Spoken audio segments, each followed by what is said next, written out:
The film opens with two police officers in a patrol car, deep in a deadpan argument about whippoorwill flight speed. Bill says 27 miles an hour. His partner says more like 31. Bill says 32. His partner calls that a pisser. Behind them, unnoticed, a stone-like fireball tears across the night sky and crashes into the dark woods at the edge of town. Neither man turns. Nobody in Wheelsy sees it land. But something did. This is Wheelsy. It is one of those folksy little places where everyone knows everyone. Hunting season is a town-wide celebration. Bud Light is the finest beer available. Nothing ever happens. That is about to change. And nobody in that patrol car knows it yet. Starla Grant is the most beautiful woman in Wheelsy and everyone knows it. Her husband, Grant, is the richest. The town gossips about why she married him. But nobody really blames her. That afternoon, Grant parks outside the school and walks in. Starla is still talking with a colleague. He comes up behind her, wraps his arm around her, and steers her back to the car. They drive off. Bill Party is the town's newly promoted police chief.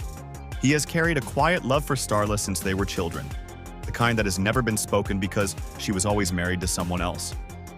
That same night, Grant and Starla argue. She is not in the mood. He pushes. She tells him to figure things out for himself. He storms out and heads to the bar, where he runs into a young woman named Brenda, who confesses she has had a crush on him since childhood. They flirt. They step out into the night together. In the woods, still flirting, they spot a strange trail and follow it. It leads them to something neither can name. A pulsating alien egg sitting in the darkness. Brenda insists they leave. She does not want to get near it. Grant ignores her. He picks up a stick and pokes it. The egg tears open. A worm-like creature shoots out and burrows straight into Grant's abdomen. He drops. His flesh dissolves, leaving a bare skeleton on the ground, perfectly still. The flesh returns. Brenda reaches out and touches him.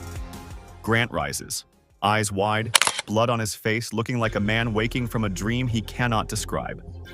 He stumbles to his car and drives home, leaving her in the dark. Starla is asleep, and whatever came out of that egg comes home with him. By morning, Grant wakes and walks into the living room. He looks around slowly, studying the furniture, taking in the room like a man who has never been inside it before. Starla does not notice. She feels bad about the night before and moves to make it up to him. They are intimate. She tells her friend later it felt like he was discovering her for the first time, like a little boy finding something new. She thought it was sweet. She had no idea. The change is real. But it is nothing like she imagines. The parasite has taken over Grant's body, his consciousness, everything, except one thing it did not plan for: his love for Starla. That fragment stays lodged inside the alien like a splinter it cannot remove.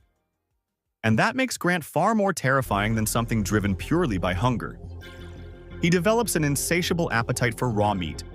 He goes to the butcher and asks for 2 ribeye steaks, then 8, then 10, then 14. He tells the butcher it is a little surprise for the wife. He installs a padlock on the basement door, drilling it directly into the frame. He discourages Starla from asking why. Down in the basement is his new bed, made of dry leaves, and his food, raw meat. His transformation begins quietly. He runs outside to avoid being noticed and finds a stray dog barking at him. It goes still. The parasite is spreading. Red spots creep across his neck. He hears Starla in the shower and moves toward her, then stops. Something pulls him back. He misses Dear Cheer for the first time anyone can remember. Back at the celebration, Starla stands alone on the balcony, feeling the distance growing between her and her husband. Bill Party appears quietly beside her and keeps her company. Inside the hall, Mayor McCready finishes his speech and the countdown ends. Let the hunt begin. At the dance, Starla and Bill dance together. At the same moment, across town, Grant is on top of Brenda, pinning her down, pressing himself against her, forcing the alien infection into her body. Back home that night, the lights in the Grant house refuse to come on. Starla moves through the darkness, terrified. Then Grant walks in, his face grotesquely swollen, a massive wound spreading across it. He tells her it is just a bee sting. He says Dr. Carl has already given him something for it. She knows it is a lie before he finishes the sentence. The next morning, Starla calls his doctor. Dr. Carl has not seen Grant in over a year. Meanwhile, pets begin disappearing across Wheelsea, then farm animals. Grant has moved Brenda to a hidden location, on she is conscious, demanding, and cannot stop eating. She does not yet know why, but Grant keeps bringing. That night, Bill and his partner arrive at the Grant house to ask questions. Brenda Gutierrez is missing. Witnesses saw Grant going into her house. That was the last anyone saw of either of them.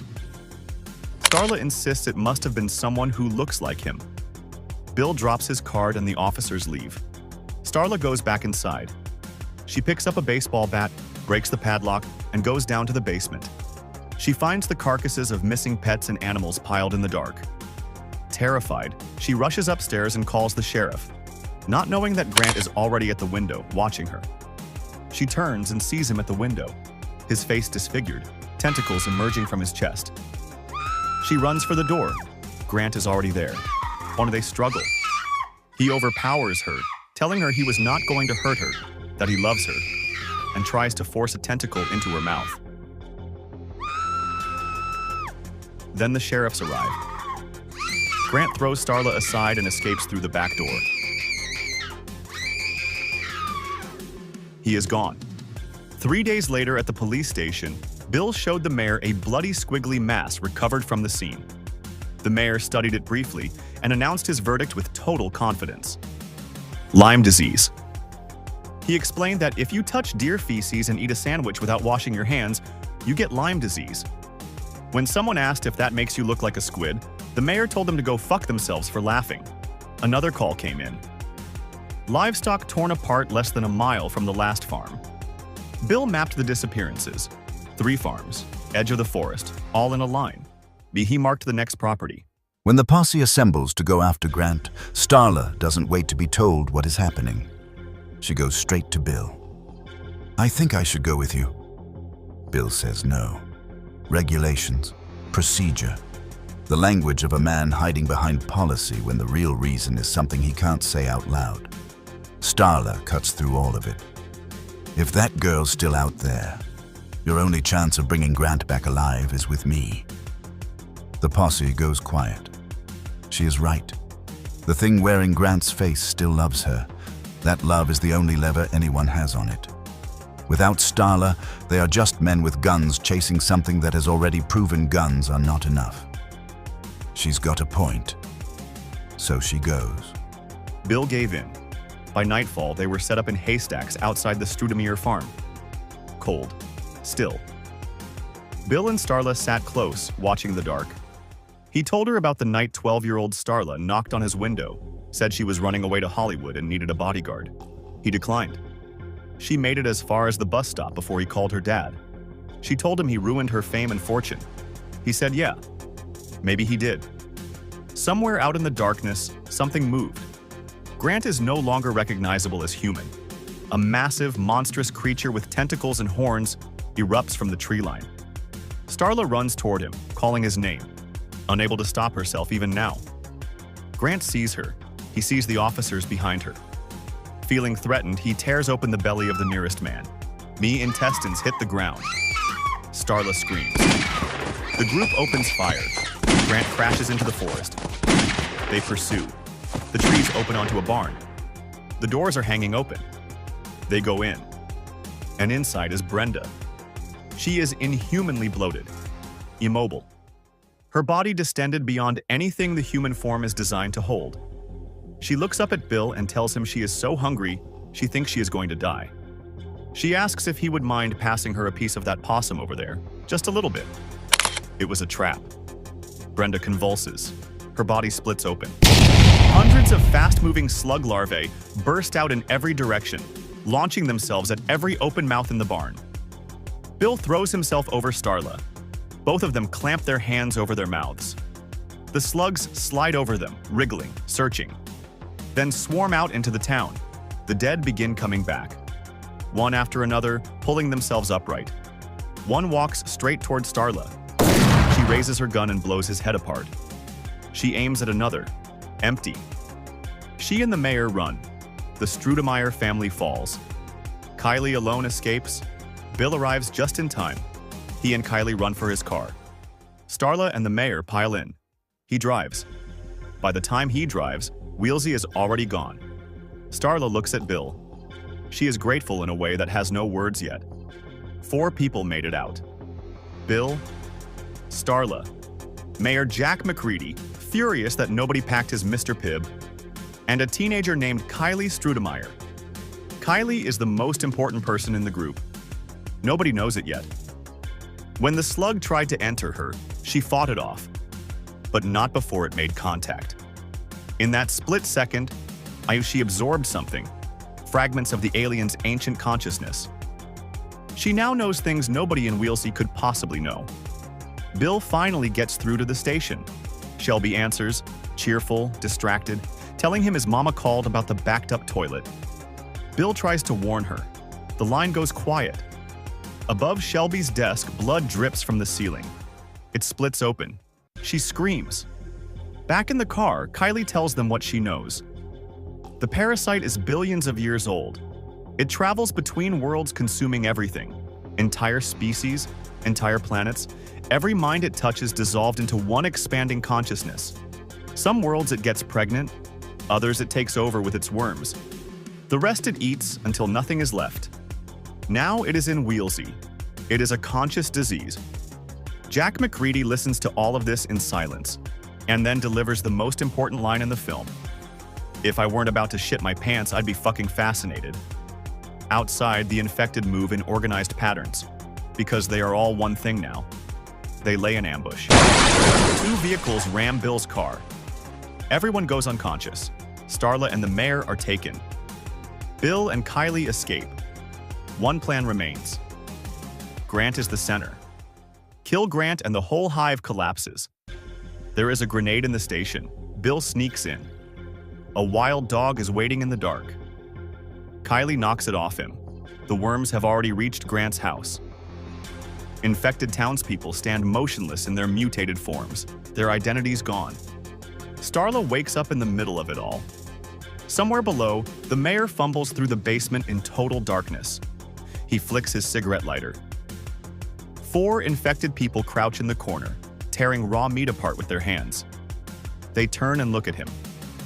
He runs, straight up the stairs and into Grant's waiting grasp.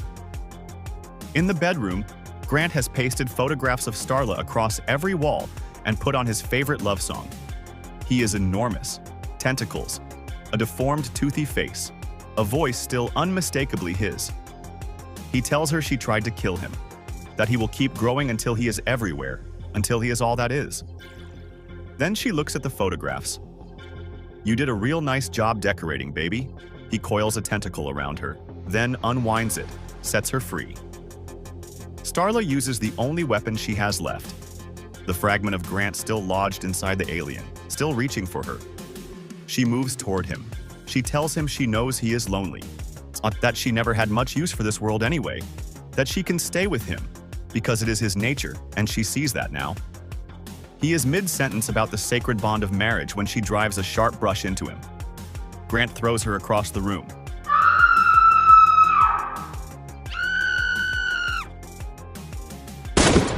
Bill bursts through the door shooting. An infected Jack, his body already consumed, his face slack, begs for death. They put him down. Bill reaches for the grenade. Grant knocks it into the pool. He pins Kylie under a couch, drives a tentacle into Bill's stomach. Bill grabs the other tentacle and forces it onto a leaking gas can. The gas floods Grant's body. Starla shoots him. Grant explodes. The blast tears through the room. Every infected person connected to him drops where they stand. The lawn outside fills with bodies. Bill is lying down, still breathing. Starla knells beside him. He smiles. They walk out. Starla, Kylie, and Bill. They look around at the lawn. Starla looks at Bill. Bet you regret not running off with me to Hollywood now, hey Bill? He looks back up at her. Oh hell, Starla. I always regretted that. 2. They meet you where you are and leave something with you. My recaps aim to give that same feeling. If this one did, I'm glad. Subscribe and tell me. What's the film that found you?